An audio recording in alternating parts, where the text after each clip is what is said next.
Zelensky a présenté hier soir son plan de paix en 29 points, et franchement, je commence à en avoir ras-le-bol. Encore une fois, des exigences irréalistes de la part du perdant, et tout le monde se fait berner du début à la fin. En plus, Zelensky a frappé en plein cœur de la Russie avec des missiles de longue portée, Storm Shadow britannique, ce qui va une fois de plus déclencher une énorme riposte de Poutine. Allez, voyons un peu cette mise à jour. C'est parti. Avant de passer à notre bouffon de service Zelensky, je voudrais dire un mot rapide sur l'attaque ukrainienne de la nuit dernière, au cours de laquelle un missile de croisière Storm Shadow britannique a de nouveau été utilisé. Missile Storm Shadow contre raffinerie de pétrole, selon ses propres déclarations, l'armée ukrainienne a visé la raffinerie de Novatinsk située dans la région russe de Rostov. Des missiles de croisière occidentaux Storm Shadow auraient été employés, provoquant plusieurs explosions, a indiqué l'état-major sur Telegram. La raffinerie en question serait l'un des plus gros fournisseurs de produits pétroliers du sud de la Russie, et elle jouerait un rôle dans l'approvisionnement des troupes russes. D'un point de vue militaire, je ne peux pas encore dire si cette attaque a été un succès, ni quelle en est l'ampleur des dégâts. Mais sur le plan politique, c'est évidemment une affaire ultra sensible.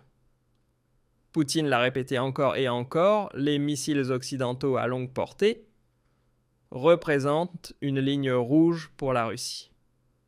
Même Donald Trump les avait interdits pendant très longtemps. Et à chaque fois que Zelensky franchit cette ligne 2 jours plus tard, on a droit à une énorme contre-attaque de Poutine contre l'Ukraine. Rien que cette nuit, ou plutôt hier soir, veille de Noël, on a vu une frappe aérienne massive sur l'ouest de l'Ukraine. Et la prochaine attaque record ne devrait pas tarder, disons, dans 48 heures.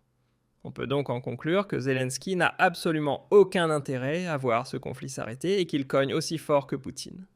Ou du moins qu'il essaie avec les moyens très limités dont il dispose. Évidemment, tout cela suscite de plus en plus de critiques, y compris en Ukraine. L'ancien Premier ministre ukrainien Mykola Azarov a par exemple déclaré « Zelensky a prouvé qu'il misait sur une guerre longue et interminable ». Selon Azarov, le soi-disant plan de paix va en 20 points de Zelensky, qui prévoit notamment de maintenir une armée de 800 000 à 1 million d'hommes, montre en réalité qu'il cherche à prolonger le conflit avec la Russie et non à l'arrêter. Ce n'est tout simplement pas réaliste sur le plan économique pour l'Ukraine. Le pays n'a pas les moyens de financer une armée aussi massive, a-t-il déclaré à l'agence TASS, qualifiant le document de « simple manœuvre dilatoire ». Déjà avant le début de la guerre, l'Ukraine peinait à entretenir une armée de 180 000 hommes, soit à peine un quart de ce qui est maintenant proposé. Donc quand Zelensky propose une armée nettement plus grande, ça veut clairement dire qu'il s'attend à ce que la guerre continue encore longtemps. Kiev compte sur l'aide étrangère et les prêts internationaux pour financer son effort de guerre. Et là-dessus, je suis entièrement d'accord. Zelensky et l'UE n'ont aucunement l'intention de faire la paix. Ils utilisent absolument toutes les tactiques dilatoires possibles pour gagner du temps. D'un côté, ils espèrent que Poutine finira par commettre une énorme erreur, ce qui forcerait l'OTAN tout entière à entrer en guerre. De l'autre, ils cherchent simplement à repousser l'échéance pour rendre leur armée non pas défensive, mais offensive, prête pour la guerre, comme l'a dit notre propre ministre de la Défense. Le soi-disant plan de paix, ou plutôt le pacte de non-agression proposé par Poutine, a été rejeté par notre gouvernement, et ce refus combiné aux nouvelles revendications posées par Zelensky dans son plan en 20 points prouve bien une chose, il ne veut pas la paix. Il veut continuer la guerre avec des exigences dont on sait déjà très bien que Poutine ne les acceptera jamais. Le journal Bild a d'ailleurs titré « Ce plan contient une bombe ». Pour Poutine, de nouveaux détails sur le plan de paix russo-ukrainien négocié par les États-Unis. Mais sa mise en œuvre risque encore une fois d'échouer à cause de la résistance de la Russie.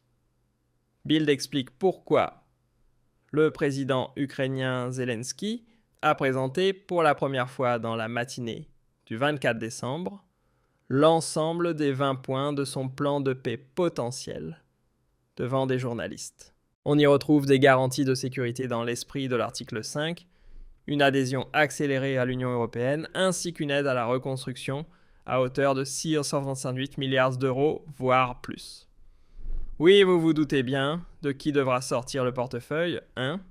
L'Ukraine propose que dans les régions de Donetsk, Luhansk et Kherson, annexées ou partiellement occupées par la Russie, la ligne de front, au moment de l'accord, soit reconnue de facto comme ligne de contact.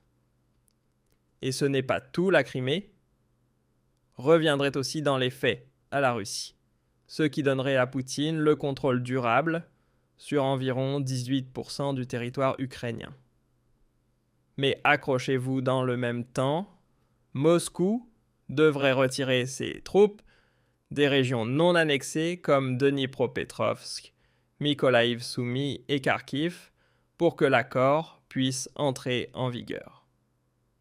Ces nouvelles exigences de Zelensky sont donc encore plus irréalistes que celles d'il y a 2 semaines.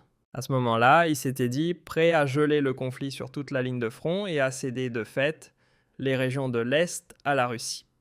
Bien sûr, cela aurait nécessité un référendum auprès de la population ukrainienne, mais c'était sa propre proposition. Et maintenant, il ne se contente plus de vouloir geler les lignes, il exige en plus que la Russie restitue les territoires conquis dans les régions de Dnipropetrovsk, Mykolaïv Soumy et Kharkiv. Ce nouveau plan est donc encore moins acceptable pour Moscou que celui présenté il y a 2 semaines. À mon avis, tout ça vient du fait que l'Ukraine a récemment réussi à reprendre certaines parties de la ville de Kupiansk. À peine Zelensky peut-il se vanter d'un petit succès militaire qu'il se croit déjà en position de force, et il en profite aussitôt pour durcir ses exigences. Mais sérieusement, on peut se poser la question, est-ce que ce type a encore toute sa tête ? Il croit vraiment que parce qu'il a repris Kupiansk, il va pouvoir récupérer Donetsk et la Crimée juste après, même les Russes, et le haut commandement ukrainien savent très bien que Zelensky ne tiendra pas la ville 2 semaines.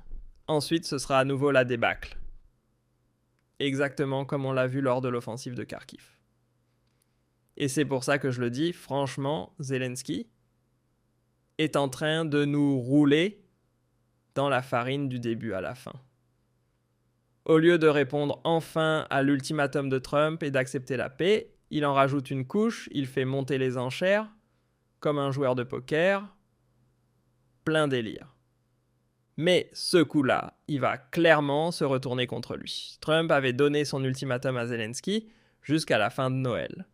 Et juste après les fêtes, il va faire table rase. Alors vous en pensez quoi, vous, de ces nouvelles exigences de Zelensky ? Et à votre avis, qu'est-ce que Trump va faire avec lui ? Juste après Noël, dites-moi ce que vous en pensez dans les commentaires sous la vidéo. Allez-y.